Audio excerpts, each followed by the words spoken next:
മാന്യ പ്രേക്ഷകർക്ക് ഇലഞ്ഞൂർ ബ്ലോഗിൻ്റെ പുതിയൊരു വീഡിയോയിലേക്ക് ഹാർദവമായ സ്വാഗതം. പ്രിയപ്പെട്ടവരെ, ഇന്ന് നമ്മൾ ഈ പാഷൻ ഫ്രൂട്ട് നമുക്കെല്ലാവർക്കും നല്ല പരിചയമുള്ള, അതുപോലെ തന്നെ ഏറ്റവും ഗുണം ഉള്ളതുമായ ഒരു പഴവർഗ്ഗ വിളയാണ് പാഷൻ ഫ്രൂട്ട്. അപ്പോൾ ഈ പാഷൻ ഫ്രൂട്ട് നട്ട ആ ഒരു വീഡിയോ ഞാൻ ഇട്ടിരുന്നു. ഇപ്പോഴിത് നിറയെ പൂക്കളൊക്കെ ആയിട്ടുണ്ട്. അന്ന് വളമൊക്കെ ചെയ്ത് നിറയെ പൂക്കളുമൊക്കെ ആയിട്ടുണ്ട് ഈ പാഷൻ ഫ്രൂട്ട്. അപ്പം പൂക്കളൊക്കെ നിറയെ ആകുമ്പോൾ ഇതിനെന്താണ് വളം ചെയ്യേണ്ടത് എന്നുള്ളതാണ് ഇന്ന് ബഹുമാനപ്പെട്ട പ്രേക്ഷകരുമായിട്ട് പങ്കുവെക്കുന്നത്. അപ്പം പ്രിയപ്പെട്ടവരെ, ഇത്തരത്തിൽ ഏറ്റവും ചിലവ് കുറഞ്ഞ രീതിയിൽ നമുക്ക് നമ്മുടെ നിത്യജീവിതത്തിൽ ഏറ്റവും കൂടുതൽ ഉപയോഗമുള്ളതും എന്നാൽ നമ്മുടെ ആരോഗ്യ സംരക്ഷണത്തിനും ശരീര സംരക്ഷണത്തിനും ഒക്കെ പ്രയോജനപ്രദമായ കൃഷി രീതികളാണ് ഇലഞ്ഞൂർ ബ്ലോഗ് എന്ന യൂട്യൂബ് ചാനലിലൂടെ നമ്മൾ അവതരിപ്പിച്ചുകൊണ്ടിരിക്കുന്നത്.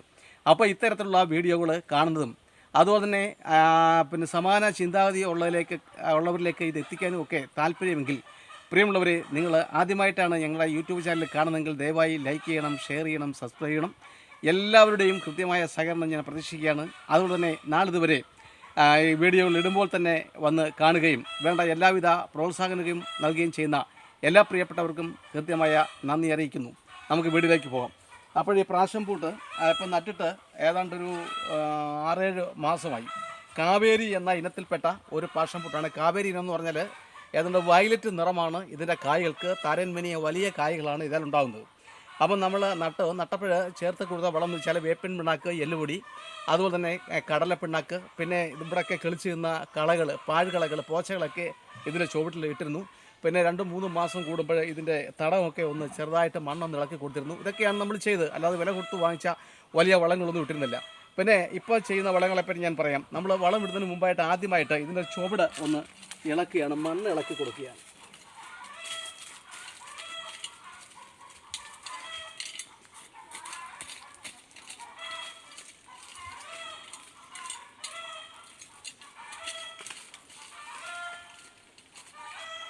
നമ്മൾ മണ്ണ് ഇളകിയതിന് ശേഷം വളം ഇടുന്നതിന് മുമ്പായിട്ട് കുറച്ച് വെള്ളം ഒഴിച്ച് ഇതിൻ്റെ ചുവടൊന്ന് നനച്ചു കൊടുക്കേണ്ടതുണ്ട്.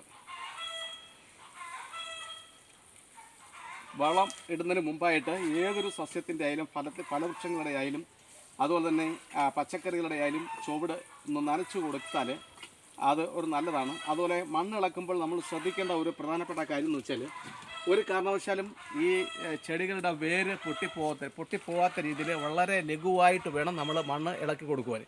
ഇനി നമ്മൾ ഇടാൻ പോകുന്ന വളം എന്ന് പറഞ്ഞാൽ ചാമ്പൽ അഥവാ വെണ്ണീർ, ചാരം എന്നൊക്കെ അറിയപ്പെടുന്ന ഒരു വളമാണ്. ഇതല്പം അകലെയായിട്ടാണ് ഇട്ട് കൊടുക്കുന്നത്. ചാമ്പൽ ഇട്ട് കൊടുക്കുന്നതിൻ്റെ പ്രധാനപ്പെട്ട കാര്യം എന്ന് പറഞ്ഞാൽ, മണ്ണിലെ ചില കൃമികൾ, അതായത് കീടങ്ങൾ നശിപ്പിക്കാൻ ചാമ്പലിന് കഴിവുണ്ട്. പിന്നെ പെട്ടെന്ന് പൂക്കാനും അതുപോലെ തന്നെ നല്ല കായ്കൾ ഉണ്ടാവാനും ഒക്കെ ചാമ്പൽ വളരെ പ്രയോജനമാണ്. അത് കഴിഞ്ഞ് നമ്മൾ ഇട്ട് കൊടുക്കുന്നത് എല്ലുപൊടിയാണ്.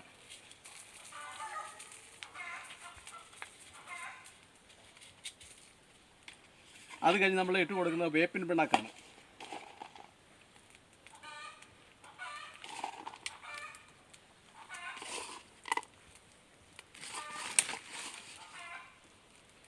വേപ്പിൻ പിണ്ണാക്ക് ഇട്ട് കൊടുത്ത് ഇനി നമ്മൾ ചെയ്യേണ്ടത് ഇത് മണ്ണുമായിട്ടൊന്ന് കൂട്ടി ഇളക്കണം എന്നുള്ളതാണ്.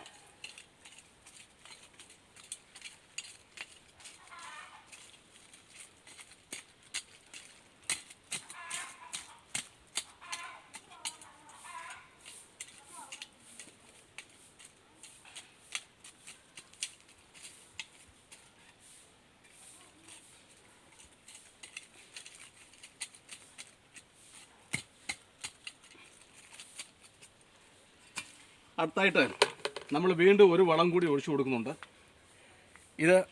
ഈ വളമെന്ന് പറയുമ്പോൾ ഇതൊരു ലായനി വളമാണ്. ലായനി വളം എന്ന് പറയുമ്പോൾ നമ്മൾ തന്നെ ഉണ്ടാക്കിയ ഒരു NPK വളമാണ്. NPK വളം എന്ന് പറഞ്ഞാൽ ഞാൻ പല വീഡിയോയിലും കാണിച്ചിട്ടുണ്ട്. നമ്മുടെ ഉപ്പില അഥവാ വട്ടയില, അതുപോലെ തന്നെ ചീമക്കൊന്നിടല, വേപ്പിൻ പിണ്ണാക്ക്, കടലപ്പിണ്ണാക്ക് എന്നിവ ലയിപ്പിച്ചെടുത്ത ഒരു വളം. അപ്പോൾ ഈ ലയിപ്പിച്ചെടുത്ത ലായനിയിൽ നമ്മൾ ഏത് പാത്രം കൊണ്ടാണോ ഈ ലായനി കോരുന്നത് അതിൻ്റെ 10 ഇരട്ടി വെള്ളം കൂടി ചേർത്ത് നമ്മൾ യോജിപ്പിച്ച ഈ ലായനി വളമാണ്. ഇതിൻ്റെ ഒരു ഗുണമെന്ന് പറഞ്ഞാൽ, ഇതൊഴിച്ചു കൊടുത്താൽ വളരെ പെട്ടെന്ന് ഇത് വലിച്ചെടുക്കും നമ്മുടെ സസ്യങ്ങൾ. ഏത് സസ്യങ്ങൾക്കും കൊള്ളാം. ഫലവൃക്ഷങ്ങൾക്ക്, പച്ചക്കറികൾക്ക്, വാഴയ്ക്ക് എന്ന് വേണ്ട എല്ലാ വിളകൾക്കും ഇത് ഉത്തമമാണ്. അതുപോലെ തന്നെ കീടരോഗബാധകളെ ഒരു പരിധിവരെ ചേർത്ത് നിൽക്കാനും ഇതിന് സാധിക്കും. കാരണം ഇതിനൊരു ഗന്ധമുണ്ട്.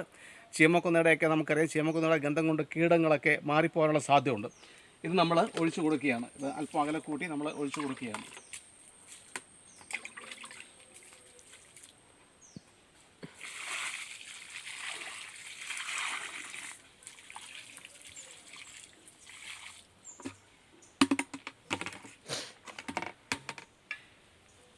ഏറ്റവും ഒടുവിലായിട്ട് നമുക്ക് ഇതിൻ്റെ ഈർപ്പം നമ്മൾ ഇട്ട് കൊടുത്ത വെള്ളത്തിൻ്റെയും വളവും ഒക്കെ ലയിച്ച് തരാൻ വേണ്ടി തോല് ഇട്ട് കൊടുക്കണം. തോല് ഈർപ്പം നിലനിർത്താൻ സഹായിക്കുന്നതിന് ഉപരിയായിട്ട് ഇതും കൂടി ലയിച്ച് ചേർന്ന് നല്ലൊരു വളമായി മാറും. അങ്ങനെ ഈ എല്ലാ വൃക്ഷങ്ങളുടെയും ചുവട്ടിൽ ഈ ഉണക്ക് സമയങ്ങളിലായാലും മഴ സമയങ്ങളിലായാലും നട്ട് വേര് പിടിച്ചതിന് ശേഷം ഇത്തരത്തിലുള്ള ആ തോലുകൾ ഇലകളൊക്കെ ഇട്ട് കൊടുക്കുന്നത് നല്ലതാണ്. നമ്മളതും ഇട്ട് കൊടുക്കുകയാണ്.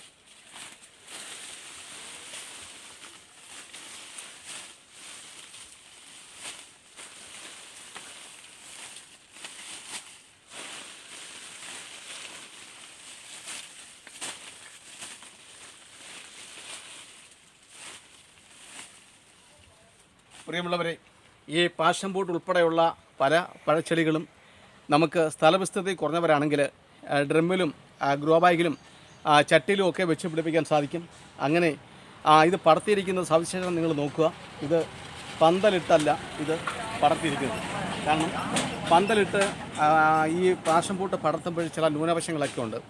ഈ പന്തലിൻ്റെ അടിയിൽ നല്ല തണുപ്പുണ്ടാവുകയും ഈ ഉണക്ക് കാലങ്ങളിലൊക്കെ ഈ പാഷൻ ഫ്രൂട്ട് ധാരാളമായി പൂക്കുകയൊക്കെ ചെയ്യുന്നുണ്ടേ ഷഡ്പദങ്ങളിൽ തേൻ കുടിക്കാൻ വേണ്ടി ഈച്ചകളും അങ്ങനെ ചെറു പ്രാണികളും ഒക്കെ വരികയും അതിനെ തിന്നാൻ വേണ്ടിയിട്ട് പാമ്പുകളൊക്കെ വന്ന് ആ പന്തലെ കയറിയിരിക്കുകയും അങ്ങനെ നമുക്ക് വലിയ നാശങ്ങൾ ദുഃഖങ്ങളൊക്കെ ഉണ്ടാവുകയൊക്കെ ചെയ്യും.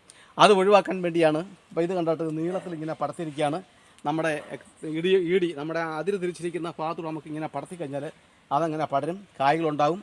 അപ്പോൾ അങ്ങനെ നമുക്ക് യാതൊരു ശല്യങ്ങളുമില്ല. ആവശ്യം പോലെ വെയിലും എല്ലായിടും ഉണ്ടാകും. അപ്പം ഇത്തരത്തിൽ ഒക്കെ ചെയ്യുന്നത് നമുക്ക് നമ്മുടെ പ്രയത്നം കൊണ്ട് പഴങ്ങളും ഒക്കെ ഉൽപ്പാദിപ്പിക്കാനുള്ള ഒരു ശേഷിയും അറിവും കൈവരും. എല്ലാവരും ഇതൊന്ന് പരിശ്രമിച്ച് നോക്കണമെന്നും ഒക്കെ അപേക്ഷിച്ചുകൊണ്ട് തൽക്കാലം നിർത്തുന്നു. എല്ലാവർക്കും ഹൃദ്യമായ നന്ദി, നമസ്കാരം.